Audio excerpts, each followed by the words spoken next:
I still remember the smell of coffee gone cold, sharp and bitter, mixing with the minty aftershave of my uncle as he leaned in closer, voice heavy with ridicule. The room was tight, humid, the windows shut despite the early Lisbon spring. 20 people, cousins, aunts, my parents all crammed into my childhood living room, blistered linoleum shining under bare bulbs. It was supposed to be a family critique, just some encouragement, maybe even celebration. I was 21, pale and slight, still believing I could matter, still thinking ideas could move the world. That night made my bones question hope. At the end of the table, holding the sheaf of papers that contained the fruits of a year's feverish labor, I tried to explain what I saw. It's a platform for personalized gene therapy, I said, willing myself to sound learned, not fragile, using AI models. We could tailor medicine, not just treat symptoms, fix the root causes, change lives. I looked at my mother, searching for a smile, understanding anything. She looked worried instead. Gene therapy, oh, here we go again, Uncle Marco interrupted, waving a dismissive hand as if to brush away a swarm of gnats. What about a real job, Sarah, bank lawyer, something that pays the rent? You want to play with computer games and call it medicine? My cousin Anna coughed theatrically, hand cupping her mouth, eyes bright. She wants to be the next Marie Curie. Maybe she'll glow in the dark. Laughter erupted, cousins elbowing each other, delighted by the wit. I tried to reply, but my voice was too thin, so I choked it back and stared at the floor. The glossy photo on the bottom of my slide caught my eye, a computer rendering of a DNA helix, colors vivid, possibilities endless. I wondered then whether I was ridiculous. I felt small. These were the people who'd changed my diapers, held me as a feverish child, made me soup when I failed exams. Now, every word seemed meant to lance the bubble of self-belief I'd built.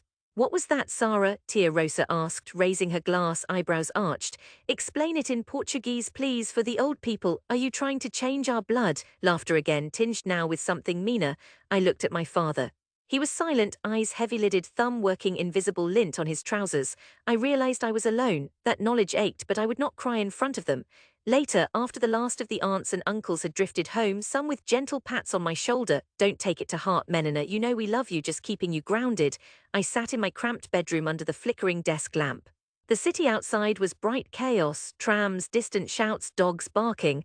I stared at my papers, the blue and green shapes dancing on the page, promising a future I was not sure belonged to me. 2 days later, I packed my bag and left Lisbon. My parents didn't object. Father wished me luck and then, like a man making an apology to an empty table, added, "Just be careful not to give us false hopes."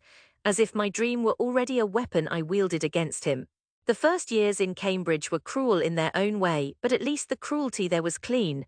My accent stood out, my foreignness marked me, but at least my work was met with skepticism and not jeers. My English grew sharper, colored in technicalities and clinical terms that became armor. I shared a dismal flat with 2 other postgrads, both chasing dreams as impossible as my own. Evenings I fell asleep to the hum of my laptop, eyes burning, hands curled around textbooks about sequence modeling and immunoprotomics. I called home once a week. My mother asked after my health, warned me not to trust English weather. My father asked about results. He didn't say he was proud. Neither did I. There were nights, long, narrow, blue-shadowed, when their words came back, floating in the darkness. "Who do you think you are? Where will this get you? Ridiculous." Sometimes desperation made me reckless. I wrote grand grant proposals, sent cold emails to professors I admired, pressed forward when everything told me to quit. I took comfort in small successes, a new algorithm working, a model trained to spot a rare mutation that didn't mean much to anyone else. Years trickled by. I gathered knowledge and brushes with brilliance left on whiteboards and in supervisors' offhand comments during meetings. Most of all, I learned to outlast shame and to lean into my own stubbornness. When I failed, and I failed often, I tried again, quiet and persistent as water against stone. I was 27 when my breakthrough finally came, not as a single moment of divine illumination, but as a patient accumulation of setbacks and accidental discoveries. I was working late, hunched in the far corner of the lab, hands sticky with coffee residue and DNA gel, when an algorithm, a hybrid of my own design trained on data from hundreds of patients, flagged something unusual. The model was supposed to predict optimal edits for a genetic disorder previously thought unfixable. The pattern it found was subtle, buried deep, but there, a genetic quirk so minute that even seasoned geneticists had missed it. I reran the analysis 5 times. The result held. I presented it to my advisor expecting skepticism, but his eyes grew bright. Within 3 months, our team published. The model was not just a theoretical flourish. With collaboration, we secured a partnership with a Portuguese hospital group. My work, dismissed as computer games, was now being integrated into pilot therapies for children with severe genetic anemia. Yet when the first press releases went out and my name appeared in English-language journals, I called home. My mother congratulated me in soft, uncertain words. My father paused after my explanation and only said, "Good, Philher, I'm glad you didn't waste your time." I accepted the soft praise, the rough edges. I kept moving. 3 years later, I stood again in Lisbon. Everything shimmered as if through old glass. The streets of Alfama were still tight with laundry flapping on lines, the trams still screeched yellow and stubborn through ancient roundabouts. I stepped off the train with a suitcase and a sense of almost alien detachment. I hadn't visited much, just a cold Christmas every other year, a phone call on birthdays, but this time was different. My old school had invited me to speak at a city conference on biotechnology advancements. Hundreds of researchers, medics, and curious students signing up for a session that would announce Portugal's first AI-guided gene therapy trial partnership. I would be the one to present it. I told my parents a week in advance. My mother's voice caught on the phone as if caught between apology and pride. "You'll need to visit," she insisted, half teasing, half pleading. "We'll have dinner." "Just family." I almost declined. I remembered too well the heat of old mockeries, the feeling of being alone among my own blood. But some old wound in me was raw enough that I wanted, no, needed, to stand again where I'd once been diminished. So 4 days after my arrival, I found myself outside the house where it had all begun. Its walls, faded yellow, smelled of garlic and old stories. Inside, the family was gathering. Cousins now engaged or divorced, uncles a little more stooped, Tia Rosa's red scarf not as bright as I remembered. The laughter still rang out, but this time there was a hushed undertone, a sense that my presence meant something new. My father greeted me with a stiff hug. My mother kissed both cheeks, her eyes darting between pride and caution. As we sat for dinner, conversation turned inevitably to the conference. "Did you really come up with it then?"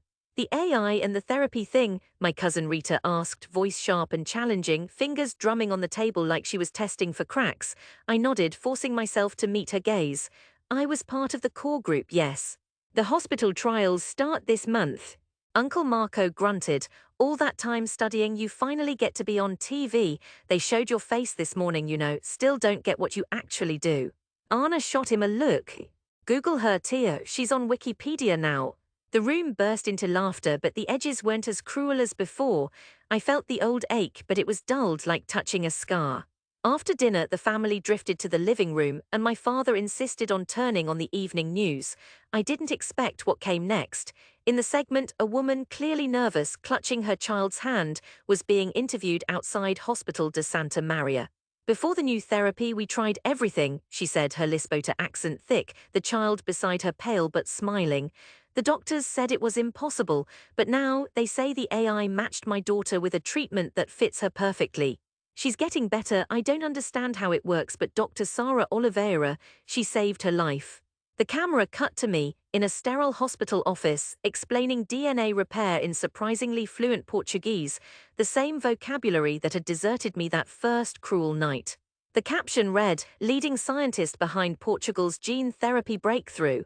Suddenly the living room was very still. Tia Rosa wiped her eyes. "Imagine our Sarah saving lives, who would have thought?" Uncle Marco cleared his throat. His face looked suddenly older. "You did well, Menina. We were hard on you. Guess it was because we didn't understand." I held his gaze, felt the old hurt like an aftershock. "It's easy to mock what you don't see," I said, and to my surprise my voice was steady, not angry, "but sometimes you have to try anyway." For a moment no one spoke, then my mother reached across the table and squeezed my hand. Her touch was soft but her palm was damp. "We're proud of you, Philher, even if we didn't show it right away." That night, walking home under lamps that cast wobbly light over the tram tracks, I felt the city in my chest, not as a place of old wounds, but as the root of the tree I'd grown into. The weight of all their skepticism, all the laughter and jeers didn't leave me, but now it sat beside pride, not in place of it. The conference filled the auditorium with more faces than I could count: old professors, young students, rivals and strangers, news crews with cameras swiveling from faces to screens.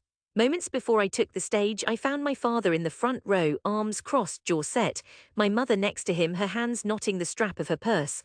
Up there, with the lights in my eyes and the murmurs dying to a hush, I felt exposed but not helpless. The presentation ran through the journey, our model, the years of data, the hospital trials. I ended with the story of the child from the news, speaking gently, not with hubris. I tried to let them see the sweat behind the numbers, the ache behind every experiment, the desperation of hoping for a future that no one else believed real. When the applause rose, loud, standing, echoing off every tile, I looked down and saw my parents. My father was on his feet, clapping. There were tears on my mother's cheeks, and even Anna was recording the moment on her phone, no mocking in her eyes. Afterwards, people packed round, wanting pictures, autographs, business cards. But I found my family in the lobby. Uncle Marco pushed through, his voice gruff. "They listened to you," he said, and an awkward smile fought across his face. Well, I see now it wasn't ridiculous. Not at all. I nodded, the echo of old cruel laughter gentled by the weight of what now stood before them, flesh, blood, and proof. "Thank you," I said, the words too small, but all I had. That night, back in my childhood home, quiet at last, my mother sat next to me on the balcony as the city lights blinked on. Her arms slipped around my shoulders. "When you left, I was afraid you wouldn't come back," she said softly. "But you did. You came home changed, but still ours." Lisbon breathed below, ancient and new all at once, and for the first time I felt I belonged, not just to the city or to science, but to the long, stumbling story that made up my family. I had left with wounds, carried them away, and returned not healed exactly, but whole. And as the trams rattled past and voices drifted up from the streets, hope uncoiled in my heart, not naive, not boastful, but earned. I had brought back proof. For once that was enough.